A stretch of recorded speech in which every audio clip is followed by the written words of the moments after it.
Okay, here's the second to last exam I'm going to do in this sitting. Um, so see how it goes. This is Spring 2017 Exam 2, and let's get going. So, like usual, we have a Lagrange multiplier question to start things off, although in this case, it's interesting they're asking for what lambda could be. And so we know that for our Lagrange multiplier questions, we need partial derivatives of our f of x, which is, well, it's f of xy, but of the function that we're trying to maximize or minimize, and our g of x, which is our constraint. So we know that fx is going to be equal to gx lambda, and fy is going to be equal to gy lambda. So we can set those guys up with the actual values. So fx is going to be 4, gx is going to be 4x lambda, and fy is going to be -1, and gy is going to be 2y lambda. Now we can solve these guys. We get 1 over x equals lambda, and -1 over 2y equals lambda. We can set these guys equal to each other. We're going to get, 2y equals -x. And when we get to this point, always we go plug this into the constraint to find the value of one of our variables. So we'll actually flip this around and say x is equal to -2y. So we'll plug this guy in for x. We're going to get 8y squared plus y squared, isn't that's right? Yep, okay, plus y squared equals 1. 9y squared equals 1. Y equals 1 over 3. And so we don't actually have to do anything else because we know our relationship. We know one of our variables, and we know the relationship between that variable and lambda, and all we're doing is solving for lambda. So we can take our y and plug it in down here, and we'll get -1 over 2 times 1 over 3, which is the same thing as -3 over 2. And we see that there's only one answer that has 3 over 2 in it. Okay, we got another changing order of integration question.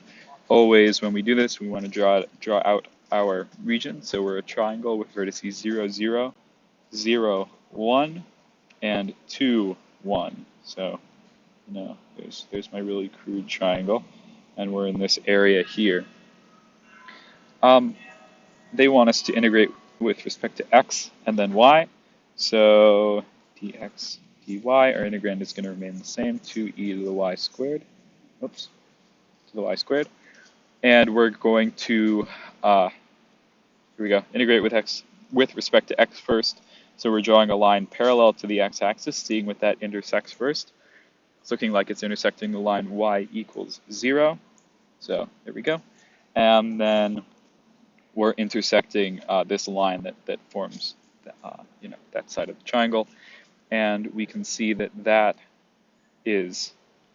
line is y equals x over 2, which if we solve for x, because we need it in terms of x equals, we'll get x equals 2y. And so there's our upper bound. And then in terms of y, we just need the extrema. So y runs from 0 to 1. Okay, so we can take this integral. It's pretty easy. We have no x's here, so we multiply.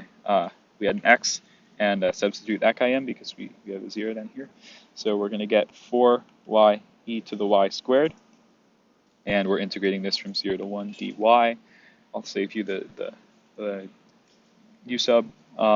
This will be 2e to the y squared on 0, 1. This will be 2. This will be 2e. Yep. And so our answer is 2e minus 2, which is right there. Okay, evaluate the double integral by reversing the order of integration. Another one, usually there aren't two. So this is 3 points if you got the first one. And you can just pretty much do the same thing over again. So we have to, set up our inequalities. So y squared is less than or equal to x is less than or equal to 9, and 0 is less than or equal to y, which is less than or equal to 3. So if we graph these guys out, y squared is going to look like that. and x runs between 0 and 9, and y runs between 0 and 3. So there's our area right there.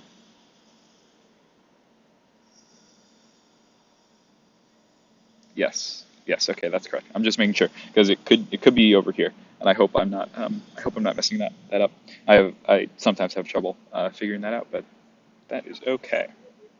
So setting up our integrals dy dx, y cosine x squared, we're going to find that a line parallel to the y-axis is going to...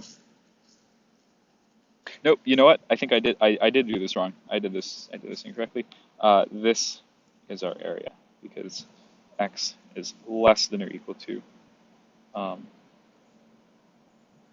y squared. I think. I hope I don't have to redo this question. Okay. So if we draw a line parallel to the y-axis, we're going to intersect x equals 0 first before we intersect root x. Yes. Okay. This is correct. We're good.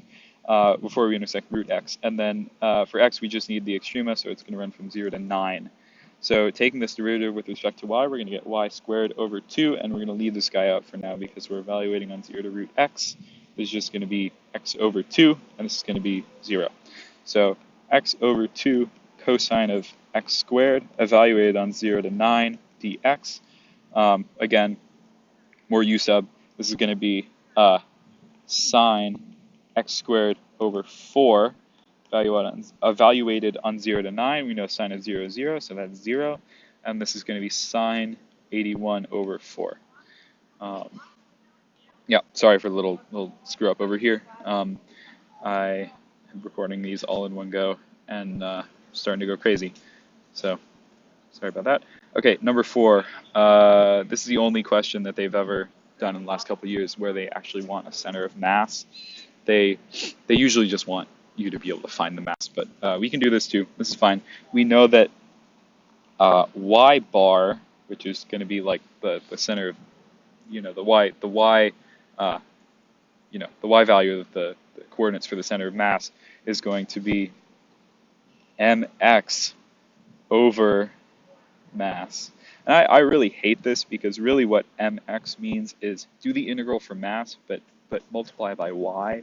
So, I in my head I call it my because that makes more sense to me, but really it's mx because you're excluding x. I absolutely hate it. So we know we gotta figure out our region here.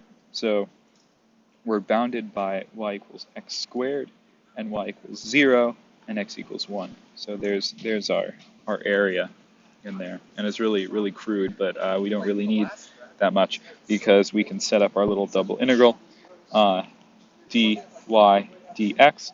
Y is going to intersect y equals 0 first before it intersects x squared, and then with respect to x it's going to run from 0 to 1 because there we go. And then our density, because we have to find our mass before we can find our my, which is really mx, to find y bar. We just have to integrate density. So when we do that, we're going to get y evaluated on 0 to x squared, which is going to be x cubed. And x cubed, integral 0 to 1 x cubed dx is going to be x to the 4th over 4 on 0 to 1, which is just 1/4. And so we know that's our mass. Okay, great. So now we just do all of this integration again, and I'm actually going to erase a little bit of this so that we have the space, because we have to integrate this with an added y, because we're looking for y bar. Okay, this is pretty easy to do. Y squared over 2x evaluated on 0 to x squared.